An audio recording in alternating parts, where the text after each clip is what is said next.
teman-teman semua, ketemu lagi di Suar. Kali ini masih bersama Rio Krisma. Kita akan membahas sedikit beberapa karyanya. Karena memang sebelumnya kita udah membahas tentang banyak hal ya, tentang sisi kehidupan yang dijalanin oleh Rio Krisma, mulai dari bagaimana karyanya dipengaruhi oleh hobi dia menanam atau merawat tanaman itu, akhirnya juga berpengaruh di karya-karyanya. Nah, mungkin kali ini kita ada membawa beberapa karya. Bisa jelaskan sedikit nggak karya-karyanya? Oke, terima kasih. Terima kasih kawan-kawan udah ini ya, maksudnya udah ikutan nimbrung. Jadi awal-awal Pena Hitam ada tuh berpengaruh banget ya sama karya-karyaku ya. Jadi yang dark tapi ada manis-manisnya waktu itu. Nggak tahu sekarang ada perbedaan. Mungkin nanti bisa kita cerita-cerita. Jadi awal-awal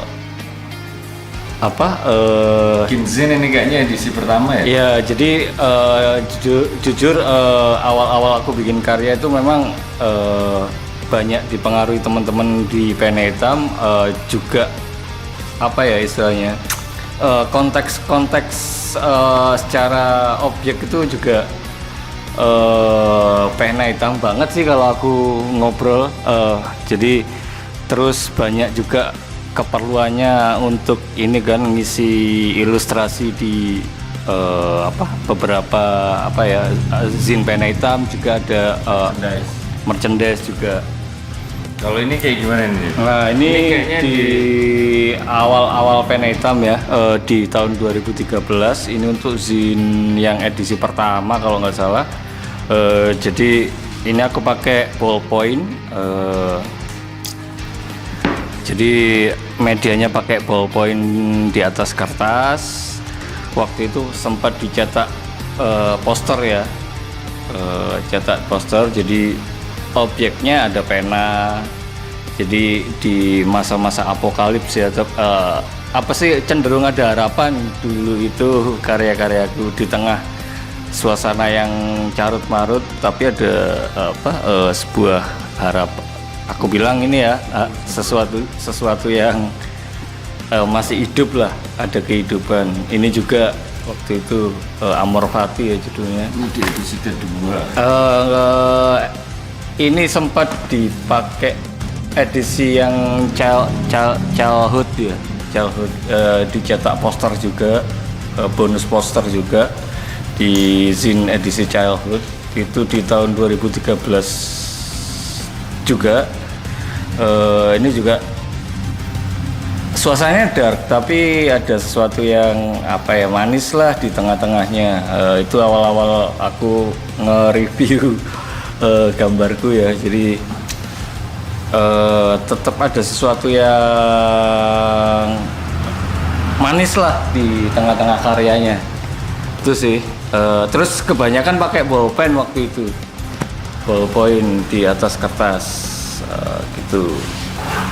Jadi mungkin satu persatu dulu kita bahas dulu yang ini dulu. Ya, aku sih pengen bahas yang ini dulu sih, sebenarnya ini belum selesai kayaknya. Coba. Oke. Jadi ini kalau aku lihat ini medianya pulpen ya. Ballpoint di atas kertas. Pulpen di atas kertas dan emang cukup detail. Ini karya ini ngingetin angle-angle-nya si Aaron Horkey ya. Waktu itu kita sama-sama banyak terpengaruh lah ngelihat karyanya, begitu detail dan memang fokus ke hal-hal yang ya seperti binatang, serangga, terus ada kupu-kupu yang menurutku menyimpulkan harapan ya menurutmu ya. Terus prosesnya berapa lama ini dan gimana? Ini prosesnya seingatku 1 mingguan lah, tapi ini ya sambil nggak intens ya. Jadi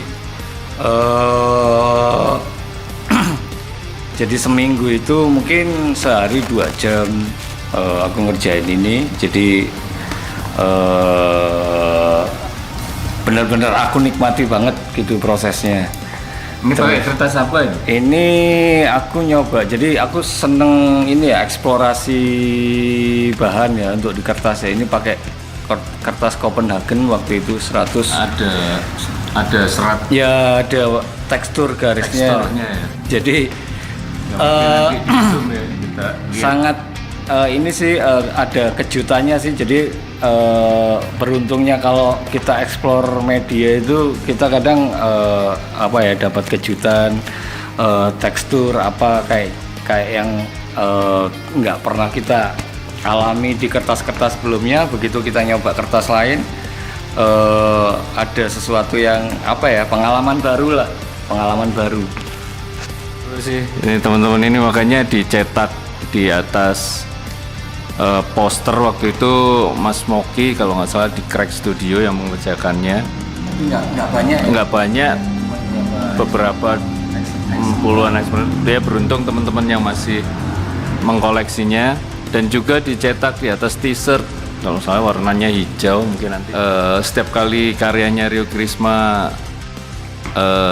dimunculkan di edisi zine-nya, biasanya juga akan dijadikan merchandise gitu ya.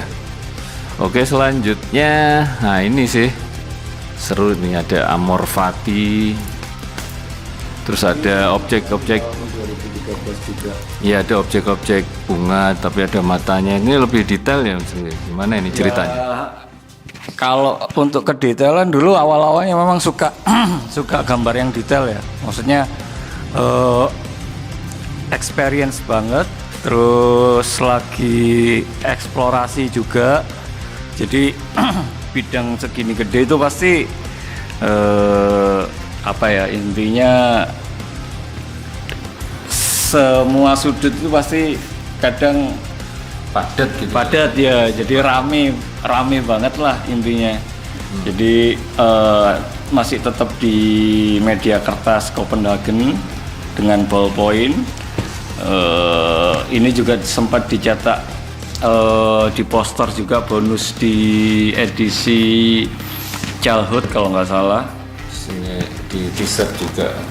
Dia sempat awal-awal juga sempat dicetak di t-shirt, tapi juga nggak banyak. Jadi itu ya, mungkin awal-awal memang banyak objek yang aku masukkan ke dalam karya-karyaku.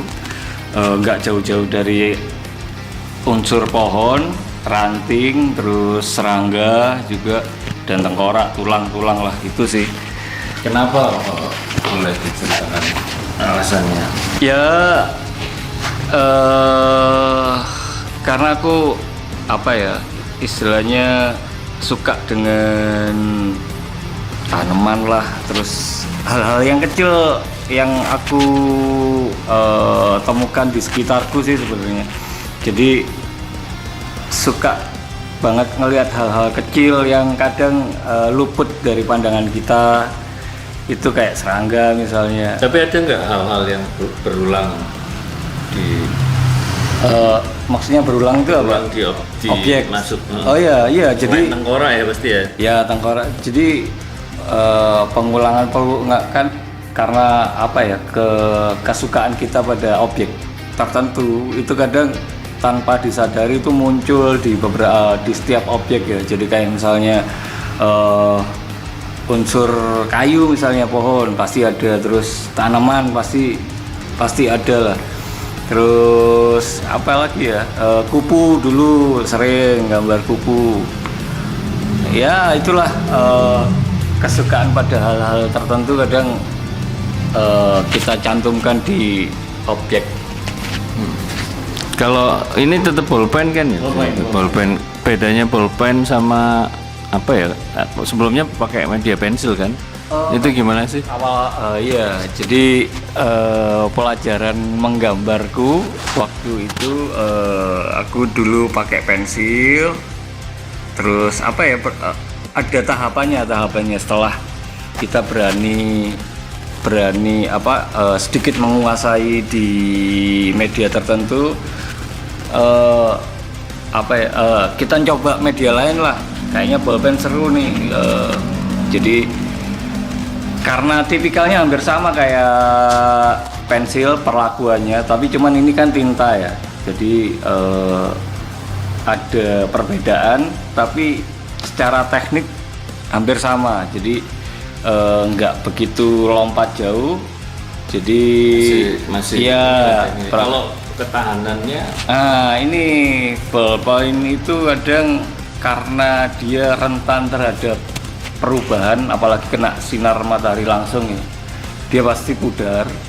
Walaupun dipakai coating atau clear atau fix aktif gitu, dia pasti berubah. Cuman ada merek tertentu yang tahan itu. Merek apa ini tuh boleh tahu? Kalau ini aku pakai bolpen standar biasa sih, pilot atau standar itu. Tapi sempat nyoba ada beberapa merek yang dulu susah sih nyarinya, itu merek Bic kalau nggak salah, keluaran dari pabrikan Perancis ya. Nah itu yang ngobrol sama teman-teman yang udah duluan pakai media ballpoint, jadi dapat informasi ini nih, kalau pengen awet pakai merek ini nih, kita coba. Jadi memang dia lebih tahan dari, tapi nggak bisa dipungkiri kalau ballpoint itu ada perubahan warna. Berapa lama kira-kira? Kalau ini aja udah 2013 ya, sekarang udah berapa tahun tuh? Hampir 12 tahun. Hampir 12 tahun tuh pudarnya ya jauh sih. Jadi paling 20 sampai 35% lah. Ya jadi kalau lebih awet itu dalam ruangan, tapi kalau udah kena ruangan yang kena sinar matahari langsung, dia akan cepat pudar. Itu sih. Oke, pertanyaan selanjutnya memang mungkin banyak juga dialami oleh teman-teman ya, pengen tahu tentang apa ya proses. Karena aku lihat kan setelah Rio Krisma ya, setelah berproses lewat pensil, terus akhirnya lewat apa namanya ballpoint, kan akhirnya eksplorasi ke painting ya. Painting ini kayaknya lebih ke akrilik kalau nggak salah ya.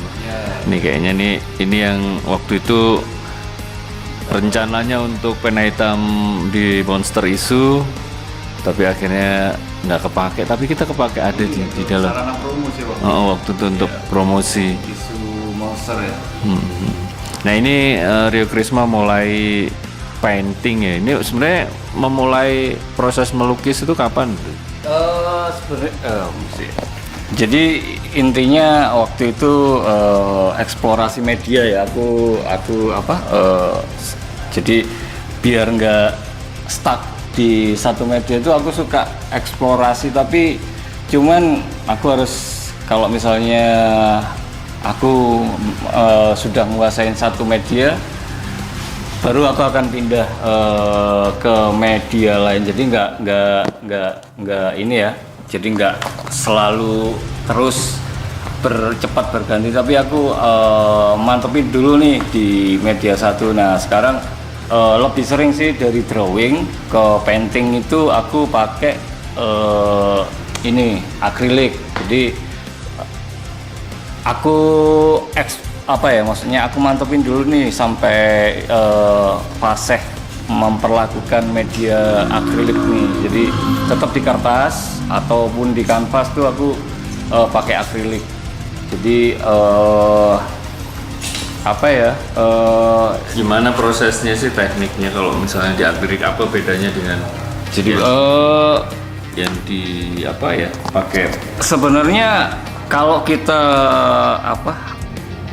terbiasa dengan drawing, kadang kalau aku sih pengalamanku goresan kuas di teknik painting nih kebawa nih.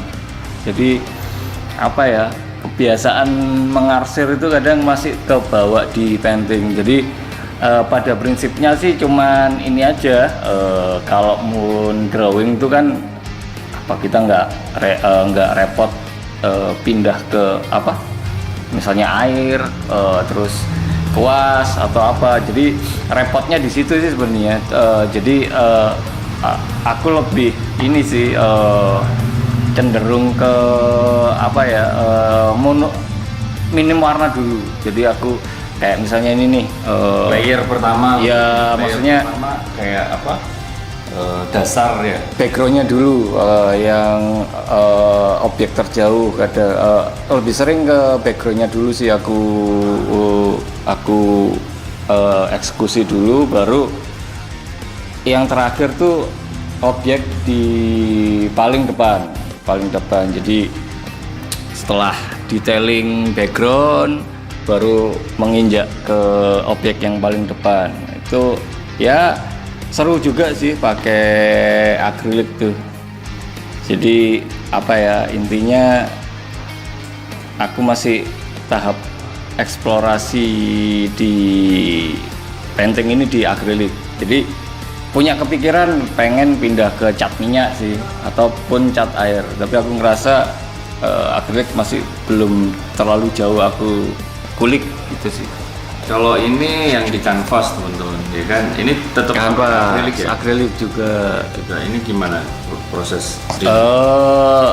Kalau ini aku mix media sebenarnya. Jadi basic dasarnya akrilik, terus aku detailing pakai pensil, pakai pensil yang paling hitam ya,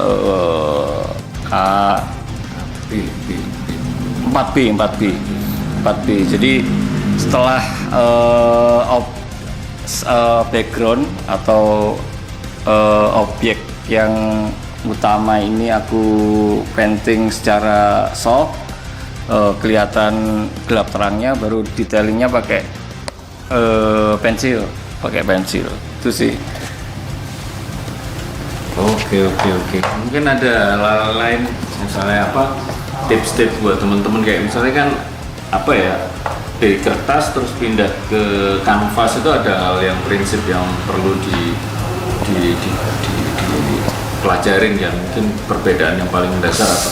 Sebenarnya ini sih kadang aku ngeliat teman-teman tuh ragu ya dengan perpindahan media itu ya. Jadi mungkin awali dulu kalau pengen pindah media itu ya kenali dulu medianya ini apa nih yang kalian pengen kuasain. Kalau misalnya pindah ke kanvas ya harus ngenalin karakter kanvasnya nih. Kalau misalnya buat drawing, tetap buat drawing tapi pakai kanvas, kayaknya kanvasnya harus paling enggak mirip-mirip dengan ya, apa sih lapisannya? Banyak sih, banyak formula untuk dasar kain ini. Ada yang pakai cat akrilik terus ditambahin lem putih, banyak pokoknya metode itu bisa kalian coba-coba juga sih. Ini apa? Ini cat akrilik, tapi ada backgroundnya akrilik juga. Iya, akrilik putih sama ditambahin lem putih lah. Terus tapi berlapis-lapis sih, ada proses penghalusan juga. Jadi sebenarnya sama juga kayak kita memilih jenis-jenis kertas ya. Jadi kanvas pun juga perlakuannya sama kayak misalnya dari kertas ke kanvas. Nah, kita harus kenali nih kanvas ini seperti apa, terus kita gores itu nanti outputnya seperti apa. Jadi memang perlu banyak apa ya, belajar ya. Memang perjalanannya cukup eksplorasi ya, dan memang banyak sekali apa perjalanan yang cukup panjang ya, mengenal karakter media, karakter bahan, karakter apapun. Nah, mungkin sekarang waktunya kita pengen tahu rencana-rencana kedepannya Rio Krisma, karena kalau menurutku eksplorasinya udah cukup advance ya teman-teman ya. Ya menurutku sih, dari aku pribadi yang masih di kertas, yang masih gambar tengkorak agak-agak peyang gitu ya. Jadi teman-teman mungkin penasaran rencana kedepannya Rio Krisma seperti apa, silakan Mas jelaskan. Oke, terima kasih. Jadi kayaknya ini udah mulai istilahnya menabung karya nih, pengen karena banyak support dari teman-teman kapan nih pameran enggak. Jadi sebenarnya ya apa ya, pengen aja nanti di suatu titik aku apa ya, mengkomunikasikan karya-karya yang aku bikin di sebuah pameran, ya mungkin bisa dibilang pameran tunggal sih. Jadi pengen apa ya, mengkomunikasikan karya ke teman-teman aja. Jadi selama berproses dan selama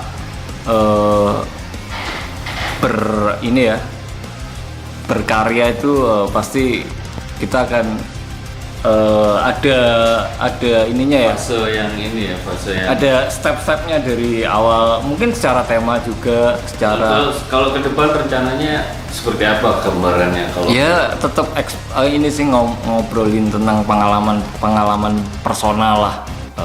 Paling nggak jauh-jauh dari sekitarku, itu mungkin bisa aku sampaikan dalam sebuah karya yang aku bikin gitu. Jadi mungkin secara media ini ya variatif ya. Jadi aku pengen nunjukin prosesku drawing, terus di painting apa, mungkin ya ada inilah Pak, secara media itu apa yang aku selama ini aku kerjakan sih, itu sih.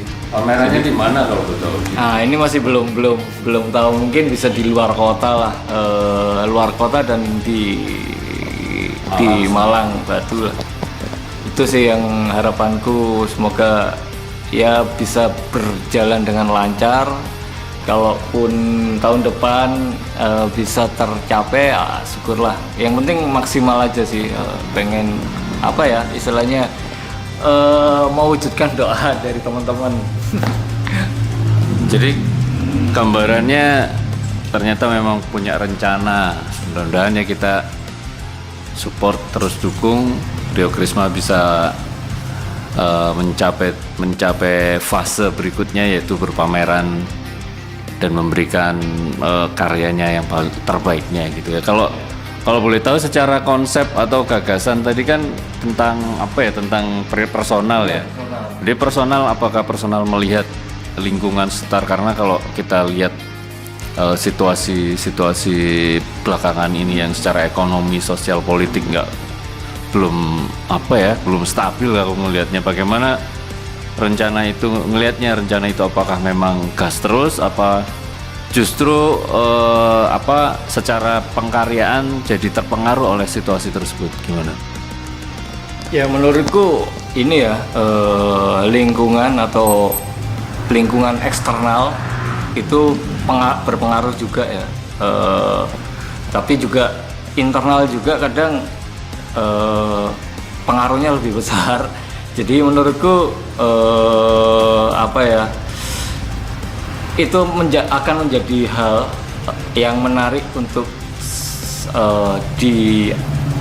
dilampiaskan dalam sebuah karya. Jadi aku eksplorasi ini sih, kalau secara tema personalku yang akan komunikasikan, tapi untuk kondisi di luar, jadi kalau pameran itu kan kadang biayanya juga nggak murah juga ya. Tapi menurutku kalau ada niatan dan kerja keras, ada jalan lah ya. Jadi kayaknya itu bukan masalah besar sih. Yang penting berkarya aja dulu. Apa yang keluh kesah, permasalahan-permasalahan di dalam dan di luar diri kita tuh jadi sumber inspirasi sebenarnya. Jadi ya kita komunikasikan aja ke sebuah karya sih. Itu aja sih sebenarnya.